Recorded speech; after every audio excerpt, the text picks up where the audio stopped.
이거야, 진짜. 막 뚝뚝거리네. 만나서 춤 추셨잖아요.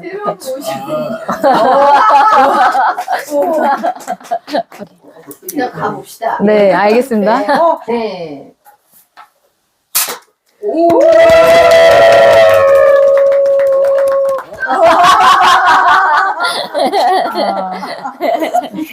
오늘의 주제는 행복한 삶을 누리는 비결인데요. 하나님께서도 우리에게 항상 기뻐하라, 쉬지 말고 기도하라, 범사에 감사하라고 말씀하신 걸 보면 분명 우리가 다 행복하길 원하셨는데요. 실상 그렇지가 않아요. 우리나라 행복지수는 전체 37개국 중 57이래요. TMI인데 저희 GDP 순위 12위에 달할 정도로 경제 순위는 되게 높거든요. 그거에 비해서는 행복지수가 많이 낮은 수준이라고 해요. 그리고 저희 크리스천들도 어디 가면 불평불만하는 주요 인물이기도 해서 개독교인이라고 불리잖아요. 그런 거 보면 예외는 아닌 것 같아요. 그래서 오늘은 목사님께서 항상 에브리데이 크리스마스를 외치시잖아요. 그 행복한 삶을 누리시는 비결을 여쭤보려고요. 도대체 그 비결이 뭔가요? 행복, 축복, 뭐 아니면 그냥 복. 우리나라는 예로부터 복 받기를 원했잖아요. 그리고 교회 처음 전도하는 캐치프레이즈도 예수 믿고 복 받아라. 그래서 내 힘으로는 행복하게 살 수 없으니까 사람들이 예수를 믿으면 행복해지는가 보다. 축복을 받는 삶이 되는가 보다. 그러고 교회에 온 거거든요. 사실 축복이나 행복이나 이 복이라는 것은 성경에 참 많이 얘기하고 있어요. 가장 유명한 게 나들복으로 유명한 신명기 28장 얘기잖아요. 하나님의 그 말씀을 잘 순종하고 지키면 내가 너희들에게 축복을 쏟아부어 주겠다. 반대로 지키지 않으면 저주가 임할 것이다. 그래서 내가 너희들 앞에 복과 화를 두었으니까 초이스해라. 이렇게 얘기한 거 아니겠어요? 그렇지만 그렇게 살지 않잖아.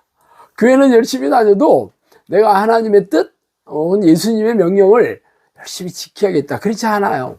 그러니까 해당 사항이 없는 거죠. 그러니까 교회 와서도 인생의 짐 위에 신앙의 짐을 더 지고 비틀거리면서 힘들게 살고 있는 겁니다. 결국은 축복을 받으려면, 행복하게 살려면 이 하나님의 뜻에 순종해야 되는데, 순종하게 되면 어떤 일이 생기냐면 내 삶에 필요한 모든, 주로 사람들이 행복하려면 뭐가 필요하냐 하는 설문조사를 해보니까 건강, 돈, 그리고 가정, 화목한 가정, 이 세 가지를 가장 주요한 필수 조건으로 들었거든요. 그러니까 이 세 가지 문제가 해결이 되면 행복하게 사는 거고, 이 중에서 한 가지라도 부족하면 덜 행복한 거 아니면 불행하는 거잖아요. 그래서 하나님의 말씀 혹은 예수의 명령, 이것을 잘 지킨다는 게 하나님의 명령 안에 다 들어가 있는 거거든요. 그래서 이것을 지키려고 애를 쓰면 하나님께서 행복하게 해주시고 축복을 받아 누리면서 이 땅에서 에브리데이 크리스마스로 살게 해주신다는 거거든요. 그래서 구체적으로 어떻게 적용할 것인가가 중요해요. 성경에는 그 모든 것들이 기본적인 원칙들이 다 돼 있습니다. 그렇지만 교회에서는 하나님의 뜻이고 예수의 명령인데 그것은 안 하고 결국은 교회 와서 주일 성수하고 교회 봉사하고 새벽기도 나오는 걸로 때우니까 전혀 하나님의 뜻하고 상관이 없는 얘기거든요. 그렇게만 하면 된다고 성경에는 없거든요. 그래서 이걸 하고 뭐 주일 성수를 하고 새벽 기도를 나오고 교회 봉사를 하는 거는, 그거는 성경에서 요구하는 것을 하고 나서 하면 되는 겁니다. 그렇게 하면 되겠어요. 예수님은 천국의 복음을 전하고 마귀의 일을 멸하시고 구원 사역을 완성하시기 위해 이 땅에 오셨어요. 마침내 죽음을 이기시고 부활하심으로 전지전능하심을 보여주셨죠. 그리고 예수님을 믿는 자는 예수님이 하신 일을 할 것이요. 그보다 더 큰 일도 할 거라는 말씀을 남기고 승천하셨어요.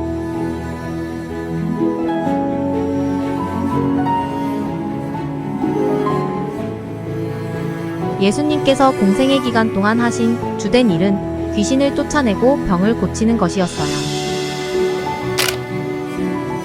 전심으로 기도하여 성령이 오시면 권능을 받아 우리도 예수님처럼 초대교회의 제자들이 한 일을 해야 하지 않겠어요. 크리스천 영성학교는 성령의 명령으로 설립되었고 귀신을 쫓아내고 고질병과 불치병을 치유하고 사람들의 삶의 문제를 해결하면서 영혼을 구원하는 사역을 명하셨기에 현재까지 열매로 증명하며 사역을 진행하고 있어요. 그 사역의 열매들을 한 권의 책에 담았어요.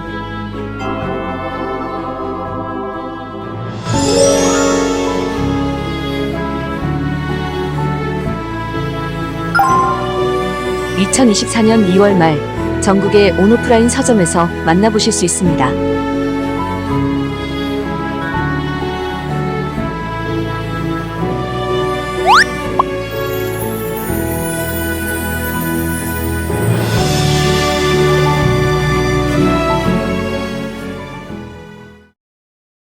목사님께서 본을 보여주시니까 저희는 너무 행복하게 이 길을 따라가고 있는 것 같아요.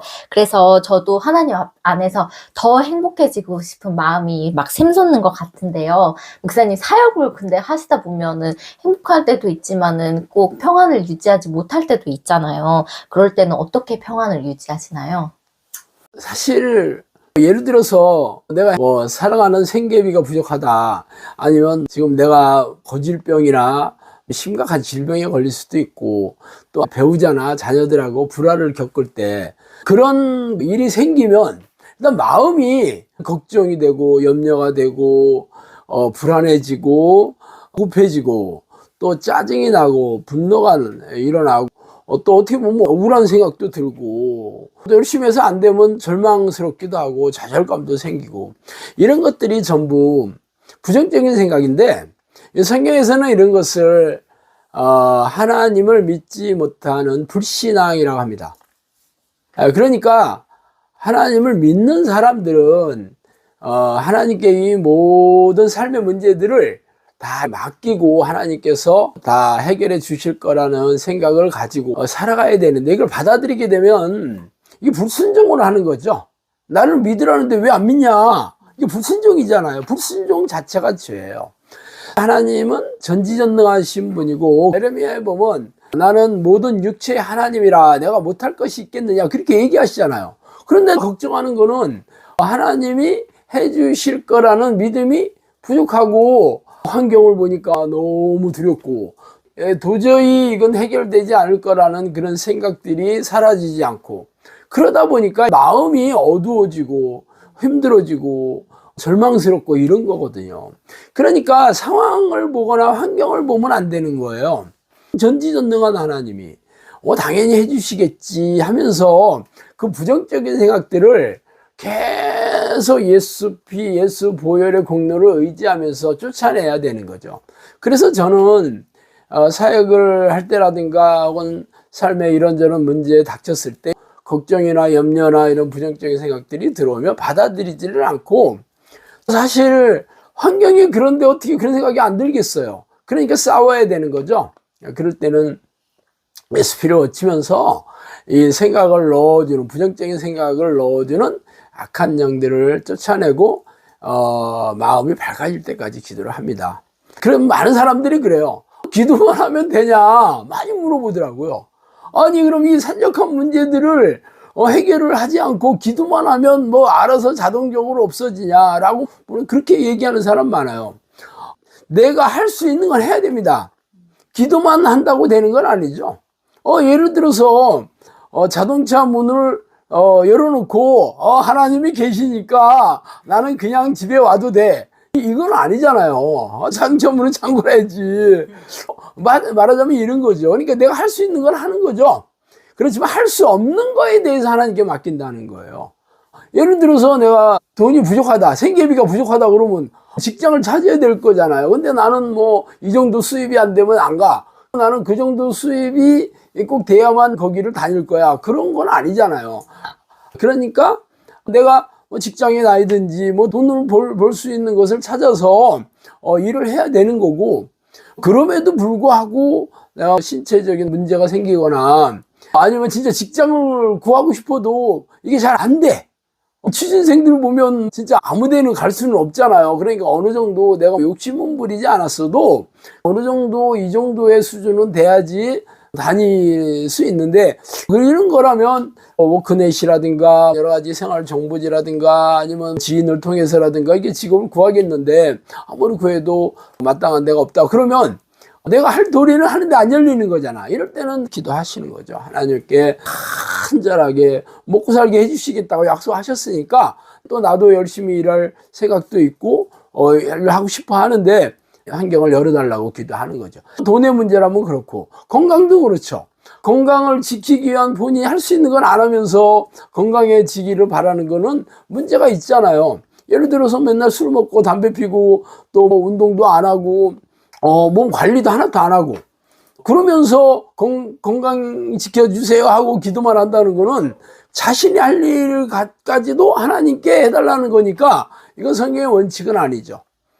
그래서 내가 할 일은 충분히 운동도 열심히 하고 몸에 안 좋은 음식들은 삼가하고 그렇더라도 병에 걸릴 수 있는 거잖아요. 그럴 때는 병원에도 다니고 약도 먹어야 되겠죠. 그래서도 안 되는 경우는 그때는 기도하는 거죠. 하나님께서 내 건강을 지켜주시겠다고 약속하셨으니까 하나님께 늘 이 문제를 맡기면서 사는 거예요. 또 하나는 가정이잖아요. 가정은 사실 내 배우자나 내 자녀들이나 또 자기 생각들이 있잖아요.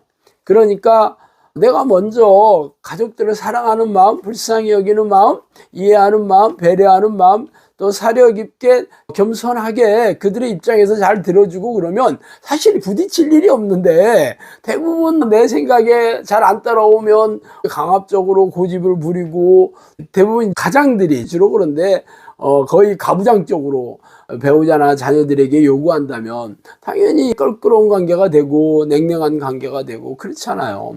하나님께서 내 가족들을 사랑하라고 하는 건데 사랑을 안 하는 죄를 지면서 가정이 화목하기를 바란다는 것은 문제죠. 전부 이런 것들이 하나님께서 성경에 써놨어요.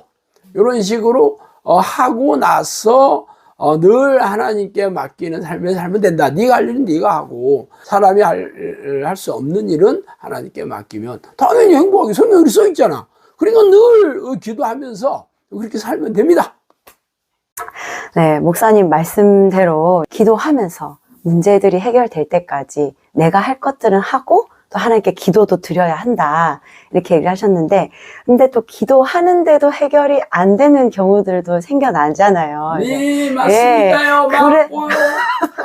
그래서 이제 정말 우리가 진정으로 하나님 말씀대로 항상 기뻐하고 이 감사하려면 외적인 문제가 해결이 좀 돼야 되는데 잘못 기도하고 있다면 바꿔야 되잖아요. 네. 어떤 태도로 기도해야 할까요? 어떻게? 자, 성경에는 기도한다고 다 들어주신다는 얘기가 없습니다. 성경에는 아주 딱 얘기해요. 나는 의인의 기도를 들어주겠다. 악인의 기도는 안 들어주겠다. 결국 하나님이 기뻐하는 사람이 돼야 되는 거잖아요. 하나님이 기뻐하는 사람이 결국은 하나님의 명령에 순종하는 사람이에요. 그래서 신명기 28장의 얘기가 바로 그 얘기예요. 내 하나님의 말씀을 삼가 잘 듣고 지키면 너에게 복을 주겠다. 이 얘기는 결국은 내가 원하는 것들을 채워주겠다는 얘기하고 사실은 같죠. 그러니까 기도한다고 해서 하나님 들어주시지 않고 하나님이 기뻐하시는 의인이 돼야 되는데, 사실 하나님의 모든 뜻대로 살 수 있는 능력을 가진 사람은 세상에 한 명도 없습니다. 그렇기 때문에 우리가 평상시에 성령 하나님을 늘 모시는 기도, 사귀는 기도, 교제하는 기도를 해야 돼요.